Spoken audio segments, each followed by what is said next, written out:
What happens when a character means more to the fans than the studio that made him? Charlie Cox spent 3 years building one of the most beloved superhero performances in television history. The show got canceled, the character got shelved, and the actor who played him spent the next 4 years watching the role he'd built from nothing sit in legal limbo, while never quite letting go of the man behind the mask.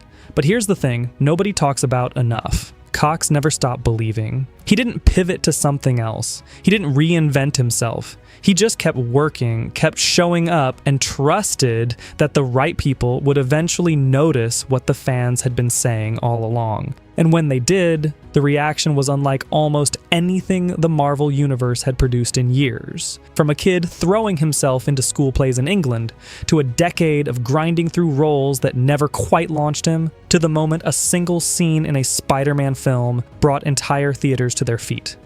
This is the story of an actor who refused to disappear. This is Charlie Cox. Charlie Cox was never supposed to be famous. Born in London in 1982, Cox grew up in East Sussex, far from the entertainment industry. Acting wasn't the family business. It wasn't even the obvious path. It was just something he found himself pulled toward, quietly at first, then completely. By the time he was a teenager, that pull had taken over. He attended Sherborne School in Dorset, and even there, like in a traditional English boarding school environment, he kept finding his way to the stage. Not because it was cool, because it was the only place that felt completely right. He went on to train at the Bristol Old Vic Theatre School, one of the most respected drama programs in the UK. And he spent his early 20s doing what most young British actors do. Theatre, small television parts, auditions that went nowhere, long stretches of wondering whether any of it was going to add up to something. But even then, people who worked with him noticed the same thing. When Cox was in a scene, you watched him. Even when he wasn't doing much. There was something happening behind his eyes that was difficult to look away from. Most actors at that stage are just trying to get the job. Cox was already thinking about how to make the role worth watching. His first professional screen role came in 2003. He appeared in Dot the Eye, a psychological thriller alongside Gael Garcia Bernal and Tom Hardy. It wasn't a lead role. It wasn't a star-making moment. But it put him in front of people who were paying attention, and it showed something that would become his signature: the ability to make a small part feel necessary.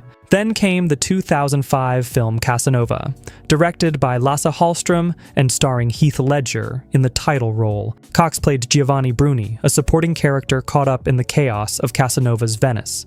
It was a demanding ensemble with Jeremy Irons, Sienna Miller, and Oliver Platt. And Cox held his own among them. It was the first time a wider audience began to notice what he could bring to a scene even without the lead. Then, in 2007, he starred in Stardust, a big fantasy film alongside Robert De Niro, Michelle Pfeiffer, and Sienna Miller. Cox played Tristan, a young man who crosses into a magical kingdom to retrieve a fallen star, a promise made to win the hand of the girl he's pining after, who has no intention of loving him back. The film was fun. Critics were warm toward it, box office numbers were decent, and Cox was genuinely good in it, charming and emotionally grounded in a role that needed both of those things. But nobody was calling Stardust a career-defining moment. It didn't launch him into the next tier the way everyone hoped it might. He was likable in a big film. He just wasn't the reason people went to see it. That pattern, Cox being the most interesting thing in something that didn't quite break through, was about to repeat itself a few more times before everything changed. The late 2000s and early 2010s were productive, but they were also slow in the ways that matter. Cox kept working. In 2009, he appeared in Glorious 39 alongside Bill Nighy and Romola Garai. He took roles in British television. He did independent films that were reviewed reasonably well and disappeared quickly. He was building a body of work, but not building a name. He starred in The Boardwalk Empire on HBO, playing Owen Sleater, an Irish enforcer with ties to the IRA who becomes a key part of Nucky Thompson's criminal operation. It was prestige television, a serious, dramatic role, exactly the kind of thing that signals to the industry that an actor is ready for more. Cox prepared the way he always prepared. He researched the world thoroughly, studied what it actually costs a person to live a double life across two worlds. The weight of loyalty, the violence, the slow erosion of knowing where you actually stand. His performance was controlled and layered, Critics noticed, but Boardwalk Empire had Steve Buscemi at its center, and Cox was one of many strong performers in an already stacked ensemble. By this point, Cox had been working consistently for nearly a decade. He was respected, considered reliable, genuinely talented in ways the industry quietly acknowledged, but he wasn't a star. Something was missing. Not from him, from the role. He hadn't found the character yet, the one that would let him show everything he had at once. That was about to change, and nobody saw it coming. In 2015, Marvel and Netflix launched Daredevil. The premise was straightforward on the surface. Matt Murdock, a blind lawyer by day, a masked vigilante by night, protecting Hell's Kitchen from the criminals the legal system couldn't touch. But the execution was anything but straightforward. The show was dark, grounded, morally complicated in ways that Marvel films weren't even attempting at the time. It was the closest the Marvel universe had come to making something that felt like genuine television drama. Cox was cast as Matt Murdock, and from the moment the show premiered, one thing was immediately obvious. This wasn't just good casting. This was perfect casting. To play a blind man with any kind of honesty, Cox worked with blind consultants and researchers to understand how visually impaired people actually navigate the world, not how they appear to navigate it from the outside. How it actually feels and works from the inside. The way sound replaces sight. The way the body compensates, the way a person carries themselves when the world constantly underestimates them. He wanted to build the physicality from the inside out, not perform blindness, understand it. He also trained intensively in martial arts for months before production began. The fight choreography in Daredevil was unlike anything on television at the time, brutal, exhausted, and messy in a way that felt real rather than choreographed. The hallway fight in episode 2 became immediately famous, a single extended sequence that looked like it cost the character something. Cox was in almost all of it, not a stunt double making the work look good from a distance. But what made the performance genuinely remarkable wasn't the physicality. It was the interior life. Cox played Matt Murdock as a man in permanent conflict, Catholic guilt that never fully quieted, the violence he's capable of sitting alongside the goodness he genuinely believes in. The version of himself he presents in a courtroom versus the version that puts on the mask at night. There were scenes in that show, quiet scenes, no action, just Cox and another actor in a room, that were as good as anything on television in those years. Audiences didn't just like the show, they loved it with the kind of intensity that's hard to manufacture. Season 1 landed with a force that surprised even the people who made it. Season 2 followed. Season 3 followed that, and each time, critics and fans kept coming back to the same conclusion. Charlie Cox was the reason this worked. In November 2018, Netflix canceled Daredevil. They canceled it after season 3, which a large portion of the fanbase considered the strongest season the show had produced. The announcement landed hard. The show had a deeply loyal audience. The critical reception had been consistently strong. The performance at the center of it was widely considered one of the best in superhero television, and it was gone anyway. The stated reasons were vague. Rights complications between Marvel and Netflix, the broader unraveling of their overall deal, corporate decisions made in rooms that had nothing to do with whether the show was good. For Cox, it was a real blow. He'd spent 3 years living inside that character. He'd built something that felt genuinely meaningful, and then it was taken away. Not because it failed, but because of circumstances entirely outside his control. Most actors in that position do one of two things. They move on publicly and cleanly. New roles, new interviews, a deliberate fresh start. Or they quietly step back and hope the next opportunity arrives before people stop remembering their name. Cox did neither. He spoke openly about what the character meant to him. He said clearly and repeatedly that he would return to the role if Marvel ever came back for him.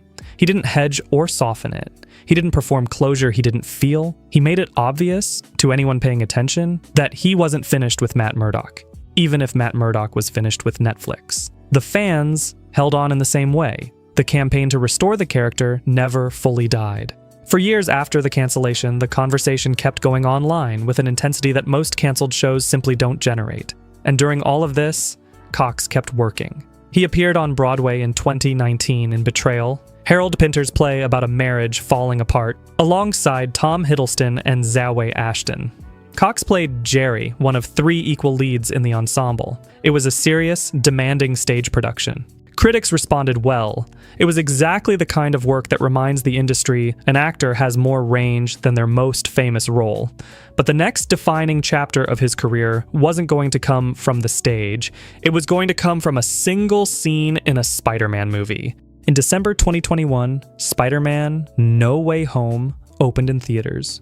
The film had been surrounded by intense speculation for months. Rumors of returning villains, old characters, familiar faces from previous eras of the franchise.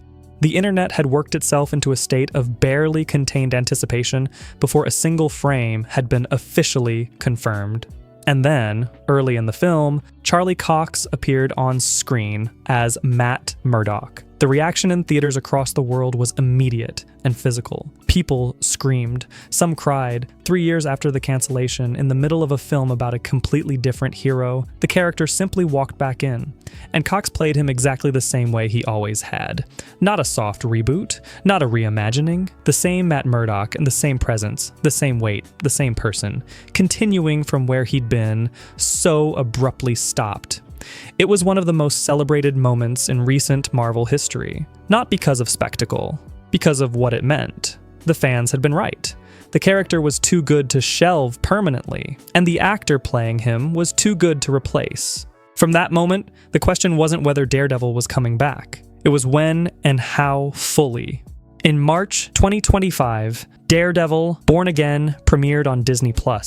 Cox returned as the lead, this time inside the full MCU, not a separate Netflix universe operating at a distance from everything else, but the same New York as the Avengers, the same continuity, the same stakes. Season 1 was complicated. The creative direction shifted during production in ways that were publicly documented. Significant reshoots, changes in showrunner, a tone that moved away from the grounded darkness of the Netflix years. Some of those decisions divided audiences. The season had moments that worked. It also had moments that felt like a show still figuring out what it wanted to be. Cox was the constant throughout all of it, still playing Murdock with full commitment, still grounding the character in something human even when the material around him wasn't always giving him the support he needed.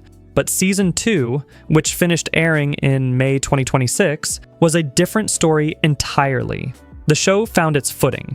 The season was tighter, darker, and more emotionally honest. The action sequences were better. The writing gave Cox genuine room to work, room to play a man carrying the weight of everything he's been through and still choosing to get back up. Wilson Fisk, as mayor of New York, gave the conflict real stakes. The supporting cast rose to the occasion. And at the center of all of it, Cox delivered some of the best work of his entire career. The season landed with a 90% on Rotten Tomatoes. Critics who had approached Season 1 with caution came back around. Audiences who had been waiting years for this version of the character got something that felt worth the wait. Cox didn't just come back. He came back better than before. A 3rd season is already being set up by the finale's final moments. The Punisher special aired the week after. The character is embedded in the MCU now in a way that would have seemed like wishful thinking 4 years ago. This isn't a comeback story anymore. It's something further along than that.